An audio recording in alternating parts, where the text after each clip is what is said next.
Welcome to the International Franchise Association's Women's Franchise Committee's podcast, Her Success, the Stories of Female Franchise Leaders. I am Michelle Rowan with Franchise Business Review, and today I'm excited to be talking with Paul Pickett, Chief Development Officer of Wild Birds Unlimited. And the reason for the giggle is because you're all smart enough to know that he's not a woman. But he is an advocate of women and the LGBTQ community, both in franchising and out. And he's our 2020 Crystal Compass Award winner. It's an award given by the Women's Franchise Committee for outstanding leadership in the franchise industry.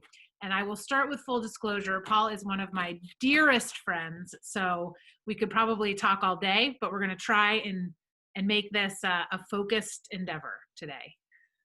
Perfect. Well, Paul, thank you for talking with us. So, oh, it's my pleasure. Are you kidding? Yeah. Well, I think what I appreciate the most about you is that I feel like anybody who encounters you, you bring a smile to their face. You have a joy about you. And I think that you leave people feeling better than they did before they talked to you. So I'm so excited for you to share some of your story and how you lead your people and what you're doing in your life. So I want to start with an easy one. Yes. Tell us your background. Give us a little Paul Pickett insight and what led you into franchising to start with. Okay, I will. And thank you for those kind words. And, just paying it forwards, there should be no other option, in my opinion, humble opinion. So I'm Paul Pickett, Chief Development Officer of Wild Birds Unlimited. And I was very lucky to be guided by my parents to follow your passion. And my passion has always been birds and nature in general. So my dad told me, it doesn't matter what you major in something that you love, because you'll do really well. It won't be work. It'll be fun.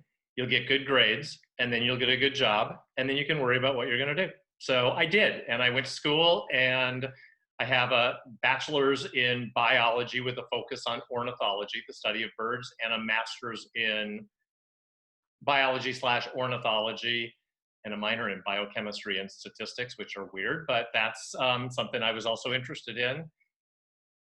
And I grew up in northern Minnesota, went to school in North Dakota. Great place to go to school because there's very few distractions, by the way. And I moved to Indiana, and I had a job, a terrible job at the university here in the anatomy department. And it was miserable. And I'm a people person, and I sat in a lab and did experiments, and I really did not enjoy it. I discovered by chance this little funky store in Broad Ripple, Indiana, called Wild Birds Unlimited. And I had went to a flower and patio show first.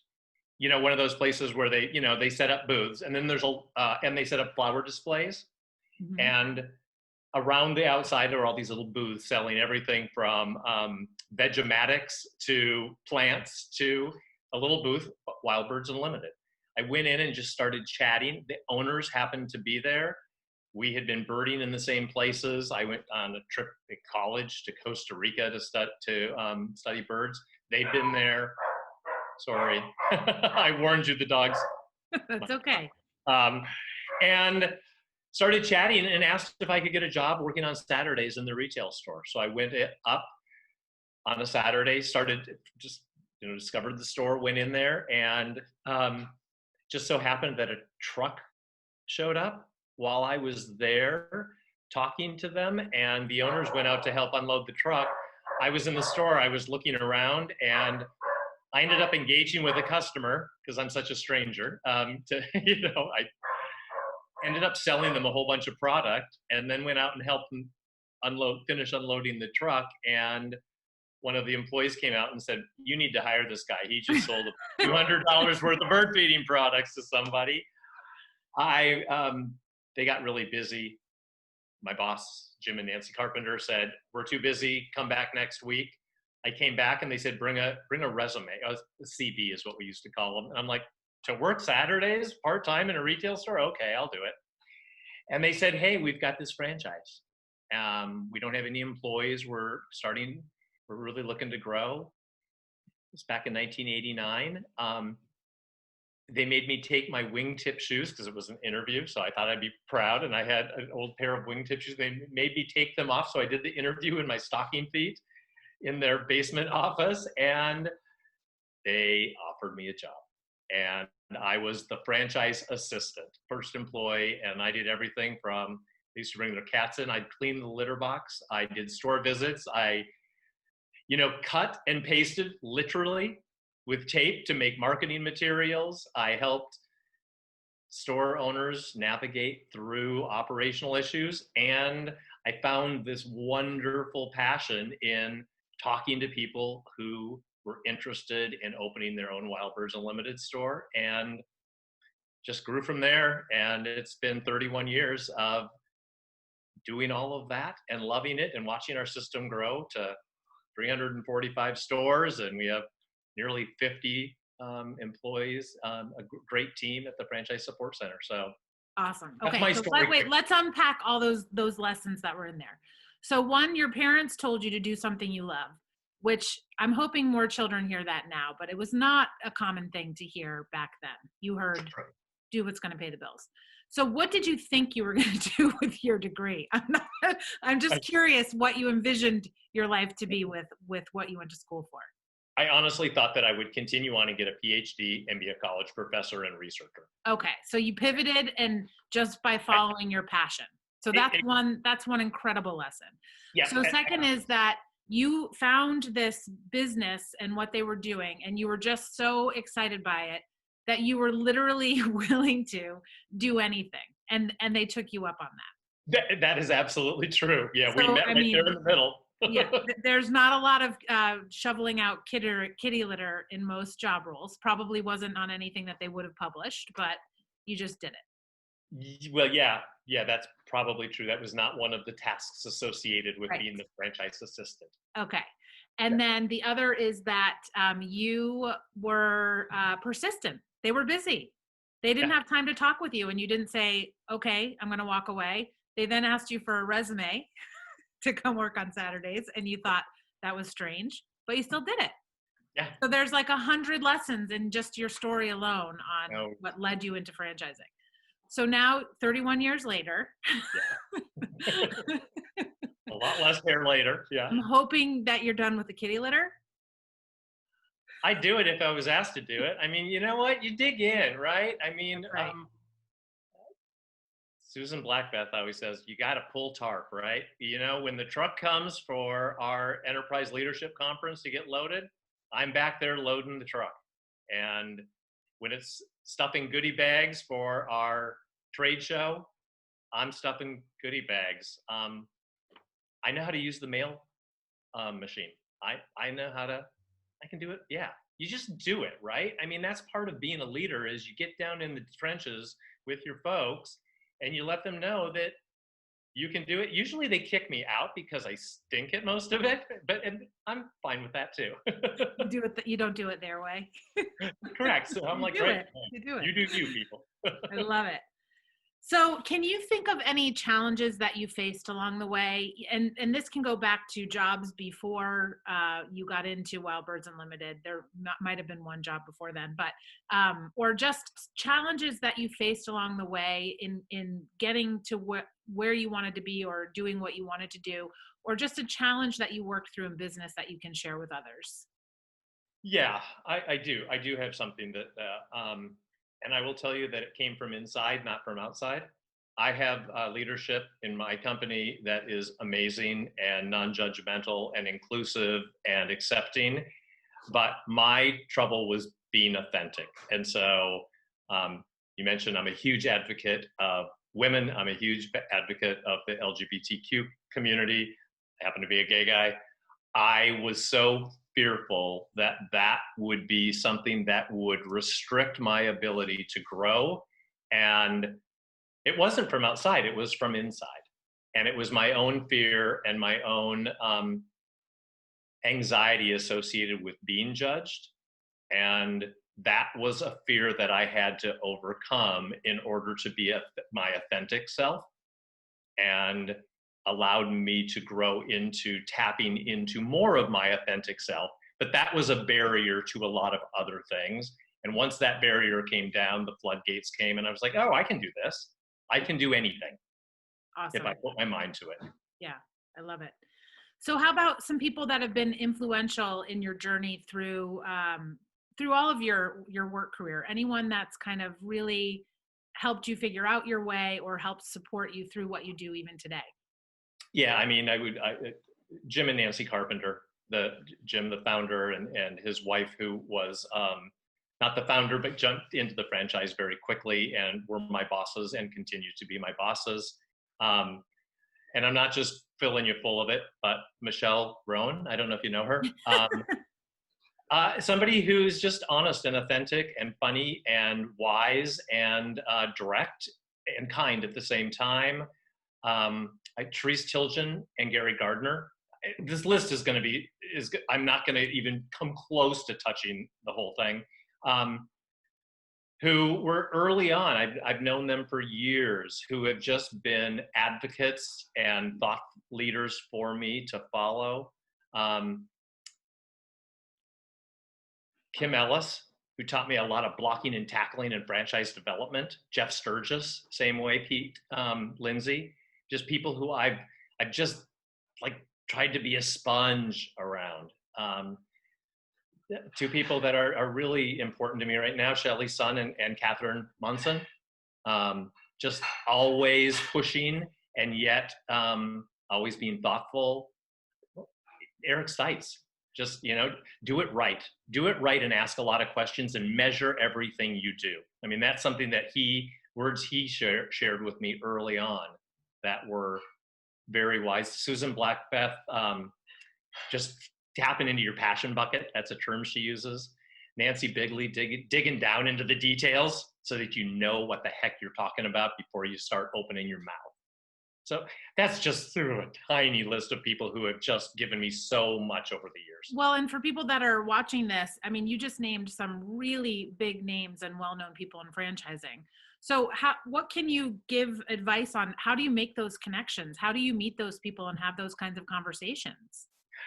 I self-deprecatingly say this all the time. Just show up. Just continue to show up. I mean, I've been going to the IFA since IFA conference. My first one was probably 1991. And I still have a really dear friend that I met at that conference, Jeff Colton.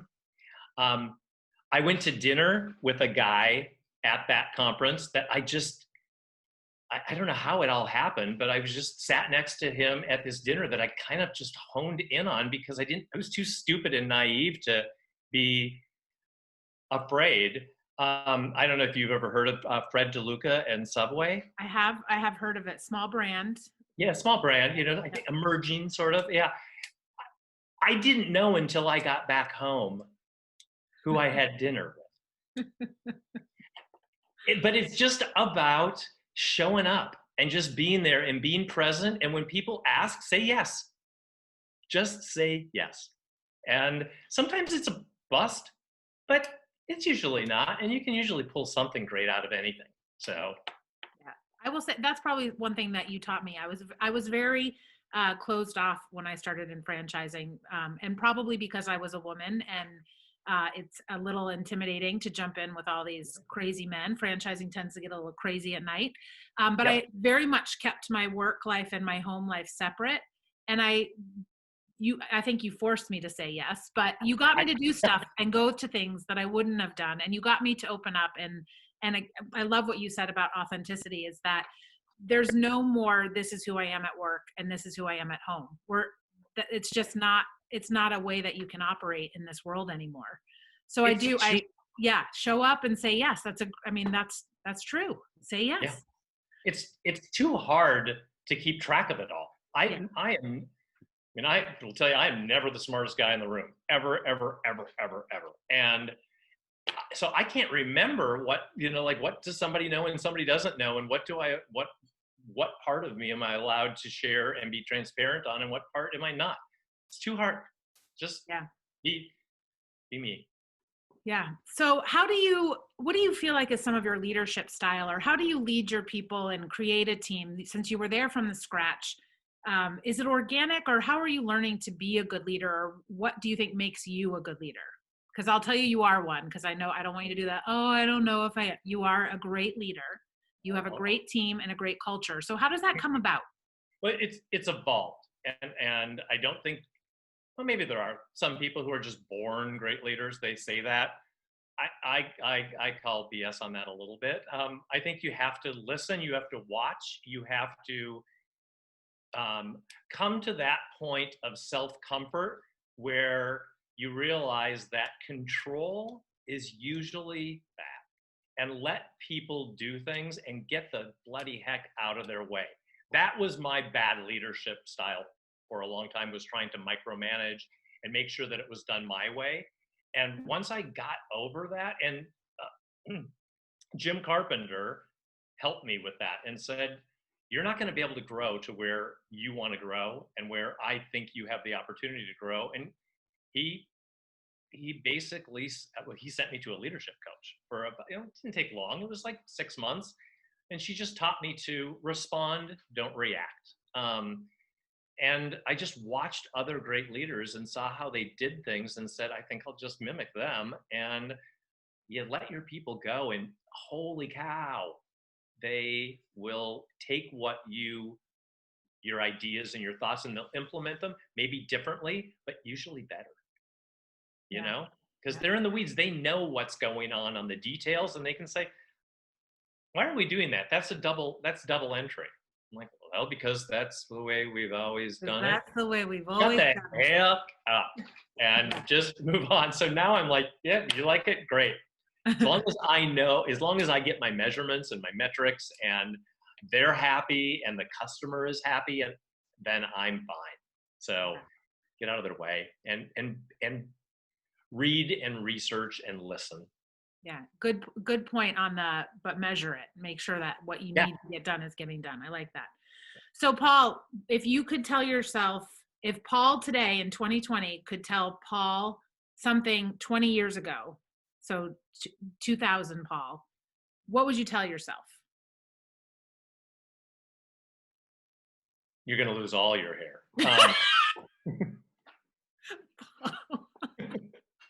I would say believe in your gut and use your tribe to bounce off these ideas, but still believe in your gut. So don't be so hesitant. Yeah. And that would be the other one. And also just get out of your and everyone else's way, because other ideas are usually great ideas. Yeah. Different does not mean bad. Different means oftentimes better.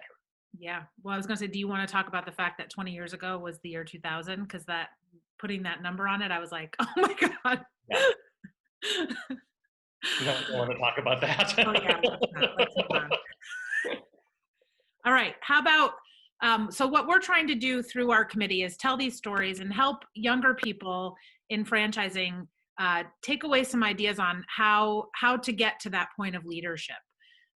So is there anything, an advice that you would give, and I've said this to other women, to say advice you'd give a young woman that's entering franchising or the workforce, but I think it really applies to any minority specifically, knowing that franchising is traditionally an older, white, male dominated industry. It is changing a little bit, but we need to see more diversity in our organization, in the IFA, in our whole community. So are there any, and so this could be somebody coming in on the franchisor side, a supplier, a candidate, just young people in general. What advice would you give them about franchising or about their work plan and goals? I mean, the first thing that came to mind when you asked that question is kindly, politely, and appropriately manage through this, but do not allow anyone to disrespect you in any way or fashion. We are all very different, right? Men are different than women. I'm Scandinavian. Swedes are different from Norwegians. Gay guys are different than straight women and straight guys and lesbians. But you know what? We should all be treated respectfully and equally. And so embrace diversity and do not allow that anyone to get away with it in a respectful, polite, and kind fashion. That would be something. And just work hard. Hard work always pays off. Now you have to do it smartly. You can't, so it's not about time. It's about a smart intellectual work ethic. Hustle. More? No, Less? it's about hustle. I said hustle. Oh, hustle. Yeah, absolutely. Yeah, you're not going to get anywhere. No one just gets it. You got to earn it. Yeah. So. I was thinking about when you said when I asked about the leadership stuff, there's that whole saying of that it takes 10,000 hours to master something. And I've never really put that to leadership. I've always kind of put that to a specific skill. But I do wonder if that's about the point where you start feeling comfortable with yourself in that role. Yeah, I think it's also figuring out the difference between being respected and valued and loved, and making sure that you figure out what that balance is for you. And I think that's an important part of leadership too, because you can be tough and you can have high standards. You just have to do it in the right way so that people want to meet them rather than feel like they're browbeaten into it. Yeah. And that's I think good. that's an important thing. And choose your words carefully. So that's another piece of advice that I probably didn't do early on. And so what I thought was being clear and direct was maybe not being as kind as I should have been. Yeah. Excellent. Well, Paul, you are always a pleasure to speak with. Oh. I even got some nuggets. Always. Think of how many conversations we have and you're still giving me nuggets. Well, I'm always getting, it's right back at you. Quid pro quo, girl. Quid pro quo. All right. Well, thank you for sharing your story with us. I appreciate the time. I appreciate the Women's Franchise Committee so much. The work that you guys do is absolutely germane to the continued success of franchising. Thanks, Paul. We'll keep trying. You keep going. Keep hustling, girl.